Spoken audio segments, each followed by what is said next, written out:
ఆయన ఒక ఆయన ఉండే ఒకడే మిలిగిపోయాడు, కానీ ఆయన అడుగురు మేము ఏం చేసామో తెలుస్తుంది, 10 ఏళ్ళలో మీరు ఏం చేసిరు నల్గొండకు అని చెప్పేసి రేవంత్ రెడ్డి గారు మాట్లాడారు. ఇంతకంటే దిక్కుమాలినటువంటి పరిస్థితి, దిక్కుమాలినటువంటి మాటలు, అబద్ధపు ప్రచారాలు ఇంకోటి ఉండవు. కోమటిరెడ్డి వెంకరెడ్డి గారు మరి పోయినసారి ఎమ్మెల్యే ఓడిపోయినా అదృష్టం బాగానే ఉండి భువనగిరి ఎంపీ ఉండే 5 నియోజకవర్గాలు నల్గొండ జిల్లా ఆయన కిందకి ఉంటాయి, ఉమ్మడి జిల్లా చూసినప్పుడు. ఏం చేసినామని చెప్పేసి అడిగితే నేను నల్గొండలో అడుగుదామన్నా సిద్ధం, నా తుంగతుర్తికైనా సిద్ధం, ఈ వేదిక మీద ఉన్న మా మాజీ శాసనసభ్యుల ఏ నియోజకవర్గానికి పోయి మాట్లాడదామన్నా సిద్ధం. ఎలాంటి అభివృద్ధి జరిగిందని చెప్పి చిన్న పిల్లగాని అడిగిన. 4 టర్ములు 20 సంవత్సరాలు నల్గొండలను ఎమ్మెల్యేగా మంత్రిగా ప్రాతినిధ్యం వహిస్తే కనీసం నల్గొండ పట్టణంలో ఒక రోడ్డు అయిపోయలేకపోయినావు. అది నీ చేతగాంతనం. సమైక్యాంధ్ర పాలకుల చేతిలో వాళ్ళ సంకలన చేరి మీ పదవుల కోసం సంకలనం లాక్కున్నటువంటి పరిస్థితి ఆ రోజు కనపడ్డది. కానీ కేసీఆర్ గారు వచ్చిన తర్వాతనే ఎంత అద్భుతంగా నల్గొండ మున్సిపాలిటీ అభివృద్ధి జరిగిందనేటువంటి కళ్ళ ముందు సాక్షాత్కారం కనపడుతున్నది. ఇరిగేషన్లు అసలు ఏం రాలేదు, 1 ఎకరానికి ఎక్కువ నీళ్ళు రాలేదు. నా తుంగతుర్తి నియోజకవర్గంలో ఎస్ఆర్ఎస్పీ ఫేజ్ 2 అని చెప్పి పేరే, కానీ దానికి చంద్రబాబు గారు కొబ్బరికాయ కొట్టిర్రు, రాజశేఖర రెడ్డి గారు కొబ్బరికాయ కొట్టిర్రు, కానీ నీళ్ళు మాత్రం రాలేదు.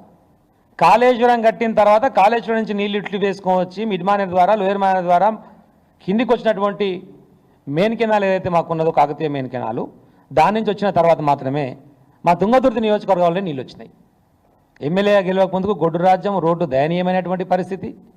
ఆ పరిస్థితి అద్భుతమైనటువంటి రోడ్లు, అద్భుతమైనటువంటి ఇరిగేషను, 24 గంటల కరెంటు, కొత్త సబ్ స్టేషన్లు, కొత్త పాఠశాలలు, కొత్త కళాశాలలు, అద్భుతమైనటువంటి అభివృద్ధి జరిగిందని చెప్పేసి ప్రజలే చూస్తున్నారు. నువ్వు మాట్లాడడానికి వెంటనే చెప్పారు హరీష్ రావు గారు నిన్న వేదికలో అసెంబ్లీలో 3 నూతన జిల్లాల ఏర్పాటు, 3 మెడికల్ కాలేజీలు, ఎయిమ్స్ కాకుండానే కావాల్సినటువంటి ఇరిగేషను, నల్గొండ పట్టణము ఎంత అభివృద్ధి చెంది చూస్తలేవా వెంకరెడ్డి గారు? మీకు కనబడతలేదా కళ్ళ ముందల? ఆయన పొద్దుగా లేస్తే నువ్వు తాగిపోతే నీకేడే కనపడుతున్నటువంటి పరిస్థితి, మాట్లాడేటువంటి పరిస్థితి వచ్చింది అక్కడ. వారు కూడా చెప్పారు అసెంబ్లీలో మొన్న, అసలు బ్రీత్ ఎనలైజర్లు పెట్టాలని నోరే తిరుగుతలేదు మీతో మాట్లాడుతున్నారు అధ్యక్ష. ఈడ కూడా మనం బ్రీత్ ఎనలైజర్ పెట్టి డ్రంక్ అండ్ డ్రైవ్ టెస్ట్ చేయాల్సినటువంటి పరిస్థితి ఉన్నది మనకు అని చెప్పి మాట్లాడితే 5 నిమిషాలు వారిపోయిన అసెంబ్లీకి నిజంగానే టెస్ట్ చేస్తారేమో అని చెప్పేసి. నేను మాత్రం ముఖానికి పౌడర్ వేసుకోవచ్చు, ఇక మునగాని లెక్క మాట్లాడుతున్నాను అనుకొని ఏదో మాట్లాడి హైలైట్ కావాలి, పేపర్లో కనపడాలి, దానికోసం కాదు కదా మాట్లాడాల్సింది. ఉమ్మడి నల్గొండ జిల్లా అభివృద్ధి గురించి నీ ఆర్ఎండ్బి మంత్రివి కదా, ఆర్ఎండ్బి మంత్రిగా 2014 ముందు ఎంత ఆర్ఎండ్బి రోడ్లు ఉండే, 2014 నుంచి 2024 వరకు ఎంత ఆర్ఎండ్బి రోడ్లు ఒక్కసారి రివ్యూ చేయి నువ్వే నీ మంత్రివర్గంలో, నీకే అర్థమైతే ఎంత అభివృద్ధి జరిగిందనేటువంటి. నేను చెప్పే పని లేదు, అసలు మనకు ఆ సోయే లేదు. ఏడాది కాలంలో ఒకనాడు చేసిన రివ్యూ, ఒక్కనాడు. చుట్టూ మా భూపాలరెడ్డి గారు తిప్పలవాడి నల్గొండ అభివృద్ధి చేద్దామని చెప్పి రింగ్ రోడ్ లెక్క ప్రతిపాదన తీసుకొస్తే 3 ఆప్షన్స్ ఇస్తే అత్యధికంగా ప్లాట్లు పోతూ, అగ్రికల్చర్ ల్యాండ్ పోతూ చాలా మందికి ఇబ్బంది అవుతున్నది, ఈ ఆప్షన్ వద్దు అని చెప్పేసి నల్గొండ ప్రజలు మొత్తుకుంటున్నారు. ఇది వద్దు, వేరే ఆప్షన్ తీసుకోండి సార్, ఇక్కడ ఎక్కువ మందికి నష్టం జరుగుతున్నది సార్, మీరు ఇచ్చేటువంటి పైసలు కంపల్సరీ సరిపోతలేదు సార్, 100 మంది పాపం కష్టపడి పేదోళ్ళు, చిన్నోళ్ళు, పెద్దోళ్ళు, ఉద్యోగస్తులు కొనుక్కున్న ప్లాట్ లాగా అవుతున్నాయి సార్ అంటే కూడా లేదు ఆడు పెట్టింది కాబట్టి అది వద్దు, ఇదే పెడదాం. ఏం చేస్తున్న పరిపాలన నాకు అర్థం కావట్లేదు. ఇగోసా పంచాయతీలా నువ్వు చేసినా కాబట్టి అది కావద్దు కాబట్టి ఇది కావాలి, ఈ దానికోసం అది చేసేది. సంక్షేమ కార్యక్రమాలు మాట ఇచ్చిన ఎట్లా అభివృద్ధి చేద్దాం, నల్గొండలో ఇంకా గొప్పగా ఏం చేయగలుగుతాం, గతంలో ఉన్నటువంటి జగదీష్ రెడ్డి గారు ఉమ్మడి జిల్లా మంత్రిగా చేసినటువంటి అభివృద్ధి కంటే నేను ఇంకా గొప్పగా ఏం చేయగలుగుతా, ఏం చేస్తే నాకు మంచి పేరు వస్తుంది, ఆలోచన లేదు. చేసిన దానికి మల కొబ్బరికాయ కొట్టుడు, లేకపోతే మేము చేసామని చెప్పుకున్నాడు, మెడికల్ కాలేజీని తీసుకుపోయి మనం చేసిన దాన్ని తీసుకుపోయి కొబ్బరికాయ కొట్టించే ప్రయత్నం. థర్మల్ పవర్ ప్లాంట్ ఆపి పడేస్తా, మా గవర్నమెంట్ వస్తే దాని సంగతి చూస్తా అని చెప్పాను. మరి ఏ ముఖం పెట్టుకొని పోయి మన డాన్స్ మీద కూర్చొని ఓపెనింగ్లో పార్టిసిపేట్ అయ్యి మాట్లాడినావు కోమటిరెడ్డి వెంకరెడ్డిను. మా దగ్గర కూడా తుంగతుర్తి 100 పడకల ఆసుపత్రి హరీష్ రావు గారు తీసుకొచ్చి పెద్ద ఊరిగింపుతో మంచిగా సభ పెట్టి నేను మంచిగా ఓపెనింగ్ చేయించుకుంటే మళ్ళీ దానికి మళ్ళీ కొబ్బరికాయ కొట్టిస్తాడు మా ఎమ్మెల్యే. అంటే కొట్టినవాడికి కొబ్బరికాయలు కొట్టించి మనం ఆనందపడి మేము చేసామని చెప్పుకునే ప్రయత్నం చేస్తారు తప్ప ఈ సంవత్సర కాలంలో ఒకటి అంటే ఒక్క అభివృద్ధి కూడా మీరు చేయలేదు. మీరు చెప్పిన 6 గ్యారెంటీల అమలు గురించి అయితే ఇక మర్చిపోండి. సభకు వచ్చి మాట్లాడితే కూడా ఇక 12 మందిని ఒకరెట్నో గెలిచిండు ఏకలింగం ఆయన జగదీష్ రెడ్డి అని చెప్పేసి రేవంత్ రెడ్డి గారు మాట్లాడతారు. ఏకలింగం ఒక్కడైనా సరే మంచిగా సరిపోతుంది, మీకు ఏం కాదు, ఆయన ఏకలింగం బాగానే ఉంది, ఇంతకు నువ్వే లింగం స్త్రీలింగమా పుంగిలింగమా అని నేను కూడా అడగవచ్చు, కానీ మాకు సభ్యత అడ్డం వస్తుంది.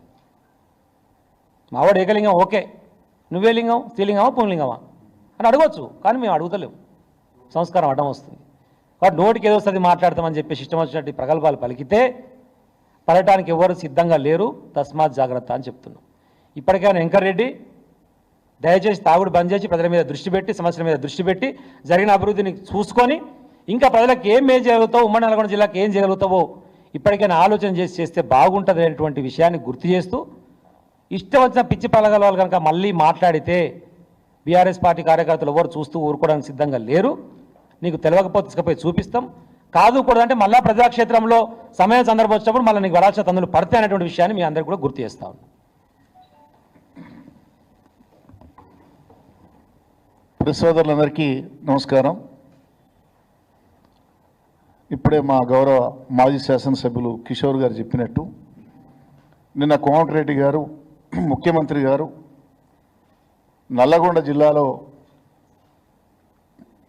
బీఆర్ఎస్ పార్టీ ప్రభుత్వం అధికారంలో ఉన్నప్పుడు చేసిన పనులన్నీ మేమే చేసినామని చెప్పే ప్రయత్నం చేశారు. ఎంత దుర్మార్గం అంటే 50 సంవత్సరాలు మీరు పరిపాలన చేశారు. మా నల్గొండ జిల్లాను నాశనం చేశారు. ఆ జిల్లాను మొత్తం కూడా ఫ్లోరిన్ బాధతోటి నడుములు వంకర పోయి 15 ఏళ్ళలోడు 40-50 ఏళ్ళ ముసలాయన మాదిరిగా 60 ఏళ్ళ ముసలాయన మాదిరిగా అవుతుంటే పట్టించుకోలే. మీరు కోట్లకు ఎదిగినరు, రాజకీయంగా ఏళ్ల తరబడి మంత్రులు చేశారు, ఎమ్మెల్యేలు చేశారు. కానీ మీరు ఎట్లయితే రాజకీయంగా ఎదిగిరో ఫ్లోరిన్ అట్లా పెంచారు. కానీ కేసీఆర్ గారు ముఖ్యమంత్రి అయినాక జగదీష్ రెడ్డి గారి నాయకత్వంలో మా జిల్లా సమస్య ఇట్లా ఉన్నదని చెప్పి స్వయంగా ముఖ్యమంత్రి గారు చూసి ఇవాళ ఫ్లోరిన్ రహిత రాష్ట్రంగా జిల్లాగా చేసిన ఘనత కేసీఆర్ది. 5 సంవత్సరాల క్రితమే సెంట్రల్ గవర్నమెంట్ నుంచి సర్టిఫికెట్ వచ్చింది. అది కేసీఆర్ ఘనత, బీఆర్ఎస్ పార్టీ ఘనత. ఇవాళ పంట కూడా భారతదేశంలో ఎక్కువ పంట పండించే రాష్ట్రం కేసీఆర్ నాయకత్వంలో తెలంగాణ. అందులో మొదటి స్థానంలో నల్గొండ జిల్లా ఎక్కువ పంట పండించింది. 20 లక్షల ఎకరాలు సాగైంది. ఇది బీఆర్ఎస్ వల్ల, కేసీఆర్ వల్ల. ఇవాళ చెప్పినట్టు 3 మెడికల్ కాలేజీలు కానీ శ్రీశైలం మన కాళేశ్వరం నుంచి ఎస్ఆర్ఎస్పి ద్వారా నీళ్ళు తీసుకొచ్చి తుంగతుర్తి, సూర్యాపేట, కోదాడ 3 లక్షల ఎకరాలకు అదనంగా నీరిచ్చిన ఘనత మా బీఆర్ఎస్ పార్టీది. ఇవాళ గండమాల వరకు కూడా ఇటు నుంచి కూడా గోదావరి జలాలు తీసుకురావాలని ఆలేరు, భువనగిరి ఈ ప్రాంతాన్ని కూడా పనులు మొదలుపెట్టి చివరి దాకా తీసుకొచ్చింది మేము. ఈ రకంగా రోడ్లు కానీ, ప్రజల మౌలిక వసతులు కానీ, ప్రతి గ్రామంలో సీసీ రోడ్లు కానీ, అలాగే మిషన్ కాకతీయ ద్వారా చెరువుల నిర్మాణం కానీ, మిషన్ భగీరథ ద్వారా ప్రతి గ్రామానికి మంచినీళ్ళు